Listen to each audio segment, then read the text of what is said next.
Adakah anda, ahli keluarga anda, batuk, demam, selsema berlarutan selama seminggu, kemudian makan ubat, baik semula, seminggu kemudian datang balik, makan ubat, baik semula, seminggu kemudian datang balik?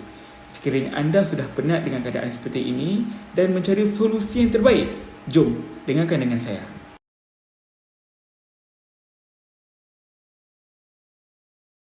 Hello, Assalamualaikum dan salam sejahtera. Saya Kalis, Pegawai Farmasi di Kaisar Farmasi. Punca kepada masalah demam, batuk, selsema berlarutan ini adalah faktor cuaca.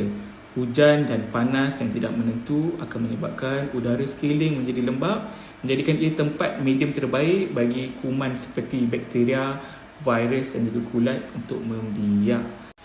Oleh itu, disebabkan keadaan cuaca yang lembap akan mendedahkan kita kepada risiko jangkitan virus dan juga bakteria yang akan membawa kepada masalah seperti demam, batuk, selsema yang berpanjangan. Jadi, apakah solusinya? Pertama, sekiranya anda sudah dijangkiti demam, batuk dan selsema yang agak berpanjangan, anda boleh dapatkan rawatan di klinik maupun dapatkan ubat di farmasi seperti ubat demam, batuk dan selsema. Anda juga mungkin digalakkan untuk membuat ujian influenza. Boleh dapatkan test kit tersebut di farmasi juga.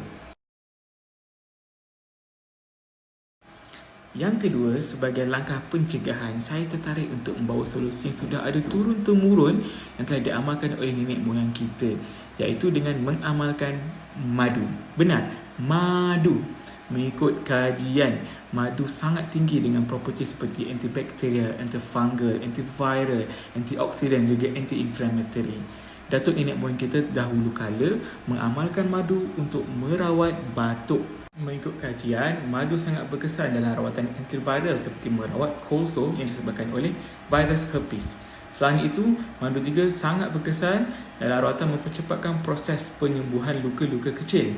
Dan yang terakhir sekali, madu sangatlah berkesan dalam proses mempercepatkan penyurutan bengkak. Jadi, golongan apakah yang sesuai untuk mengambil madu ini? Semua golongan sangat sesuai untuk mengambil madu, kecuali kanak-kanak bawah 1 tahun ke bawah. Itu sahaja perkongsian pada hari ini. Sekiranya anda rasakan video pada kali ini sangat bermanfaat, anda boleh share video ini. Dan jangan lupa untuk tekan button like dan subscribe channel YouTube kami. Sekiranya anda ada apa-apa pertanyaan, anda boleh berkunjung ke mana-mana cawangan Kaisar Farmasi yang berdekatan dengan anda. Itu sahaja. Kita jumpa akan datang. Assalamualaikum.